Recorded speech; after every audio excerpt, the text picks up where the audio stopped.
السلام علیکم۔ دونوں کے مزاج میں زمین آسمان کا فرق ہے۔ اقصی دنیا جہان کا فیشن کرتی ہے، جبکہ بڑی نے کبھی فیشن کرنے کا سوچا بھی نہیں۔ میری بڑی خالہ لاہور میں رہتی تھیں۔ ان کا ایک ہی بیٹا تھا جس کا نام فراز تھا۔ امی اسما آپی کے لیے رشتہ کے لیے ہاں کر چکی تھیں، کیونکہ ہماری ان خالہ کو آپی جیسی سادی لڑکیاں بہت پسند تھیں، جبکہ ہم فراز کے مزاج سے واقف نہیں تھے۔ اس سے ہم بھی ملتے تھے۔ والدین نے تو اس رشتے سے خوش تھے، مگر اچانک ہمیں اطلاع ملی کہ فراز نے آپی سے رشتے کے لیے انکار کر دیا ہے۔ یہ خبر سنتے ہی ہم سب کے پاؤں تلے زمین نکل گئی۔ امی ابو اچھی طبیعت کے مالک تھے، لہٰذا انہوں نے اس بات کو خریدنے کی کبھی کوشش نہیں کی۔ ایک روز لاہور سے خالہ کی دیورانی آئیں تو ان سے پتہ چلا کہ فراز فیشنیبل لڑکی سے شادی کا خواہش مند ہے، اس کو سیرت سے زیادہ ٹیپ ٹاپ بھاتی ہے، لہٰذا اس سے اسما سے شادی کے لیے انکار کیا ہے۔ یہ بات جب آپی کو پتہ چلی تو وہ بہت رنجیدہ ہوئی۔ مجھے کہا، دیکھو اقصیٰ، آج کے کل کے لڑکے کس قدر عجیب ہیں، ان کو سیرت نہیں فیشن چاہیے۔ میں ان کی یہ بات سن کر چپ ہو گئی، مگر اپنی بہن کے لیے دکھ میں نے محسوس کیا۔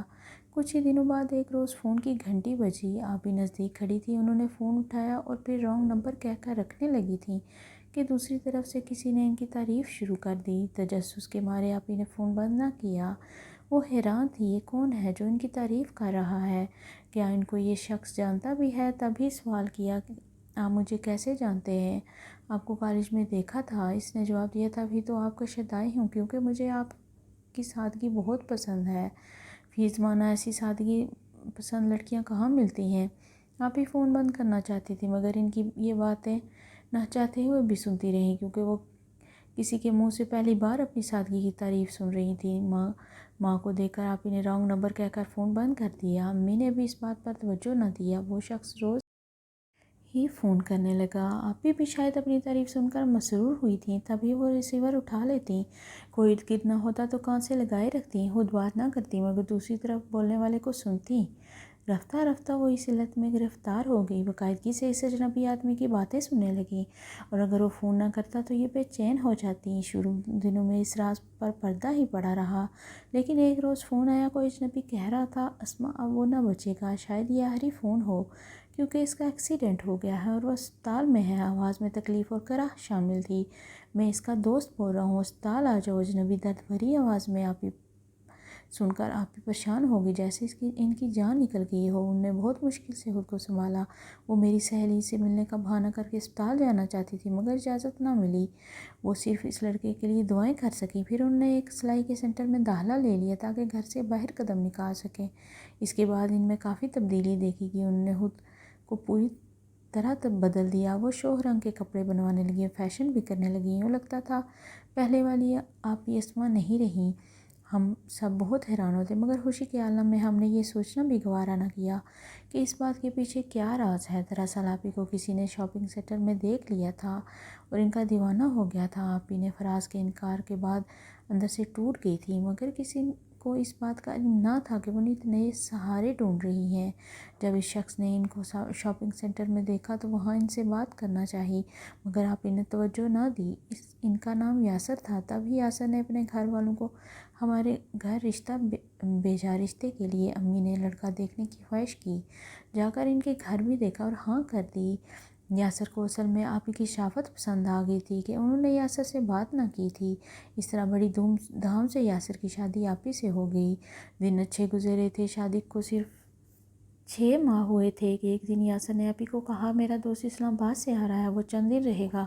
آپی نے گھر کو صاف ستھرا کیا اور مبشر کے ٹھہرنے کا انتظام بھی کر دیا۔ رات کو کراچی پہنچا۔ صبح کو ناشتے کی ٹیبل پہ یاسر اور مبشر کے ساتھ آپی بھی بیٹھی تھی۔ دوست باتیں کر رہے تھے۔ مبشر نے ایک قصہ چھیڑ دیا، بھابی، کیا کبھی یاسر نے آپ کو اپنے ماضی کا وہ واقعہ سنایا ہے جب ہم دونوں مل کر ایک فون کرتے تھے اور اس کو بیوقوف بنایا کرتے تھے؟ یہ اس بیچاری کی سادگی کی بہت تعریف کرتا تھا، اور جب بیوقوف بن گئی تو اس نے جان چھڑانے کے لیے ایک روز کہہ دیا کہ اس کا ایکسیڈنٹ ہو گیا تھا۔ اس لڑکی کا نمبر اصل میں ہم نے ایکسچینج آپریٹر سے حاصل کیا تھا، جو ہمارا دوست تھا، اور یاسر نے ویسے ہی کہہ دیا، تم بڑی سادگی پسند ہو تو میں نے تم کو کالج میں دیکھا تھا، حالانکہ اس نے اس بیچاری کو کبھی دیکھا ہی نہیں، شاید ہاں میں دیکھا ہو۔ بہرحال وہ تھی بھی کافی بیوقوف، اپنی تعریف سن کر بہت خوش ہوتی تھی، مگر فون پر بولتی نہیں تھی، ہیلو کہتی یا ہوں ہاں کرتی تھی، کبھی ایک آدھ جملہ بول لیتی، تب ہم بور ہو گئے۔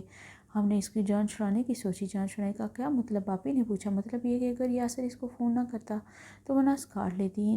ان کالوں سے تنگ آ کر اس نے مجھے کہا تم کہو اس بیچارے کا تو ایکسیڈنٹ ہو گیا ہے، 1-2 روز کے وقفے بعد کہہ دینا مر گیا ہے۔ یہ کہہ کر دونوں ہنسنے لگے۔ کیا پھر بھی تم نے اس نمبر پر فون نہیں کیا؟ یاسر نے پوچھا۔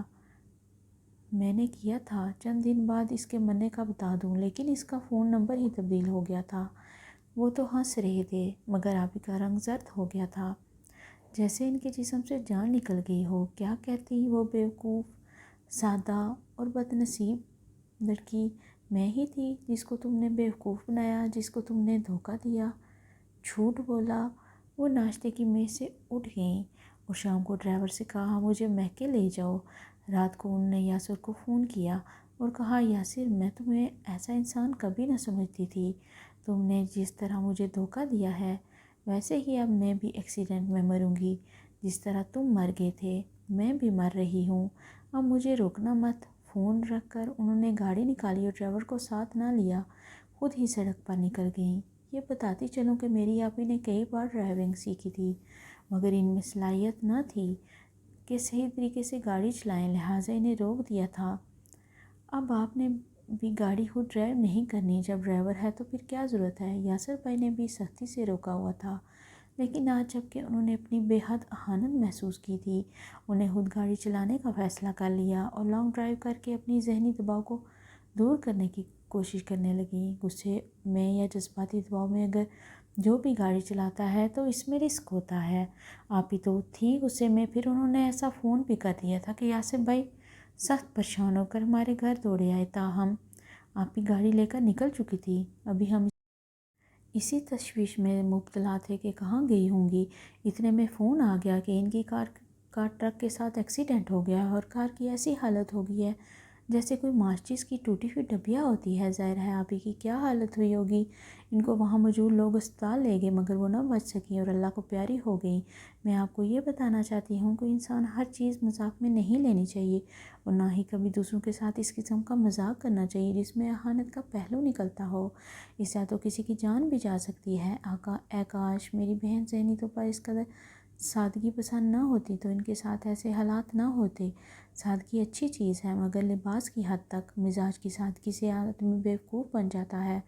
اب جب بھی آپی کا خیال آتا ہے تو آنکھوں میں آنسو آ جاتے ہیں۔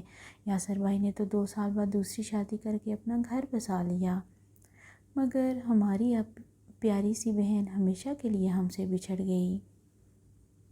تو دوستو اگر آپ کو میری ویڈیو پسند آئی ہے تو ویڈیو کو لائک کر دیں، چینل کو سبسکرائب کر دیں اور بیل کا نوٹیفیکیشن دبانا مت بھولیے گا۔ اپنا بہت سارا خیال رکھیے گا، ملتے ہیں نیکسٹ ویڈیو میں۔ اللہ حافظ۔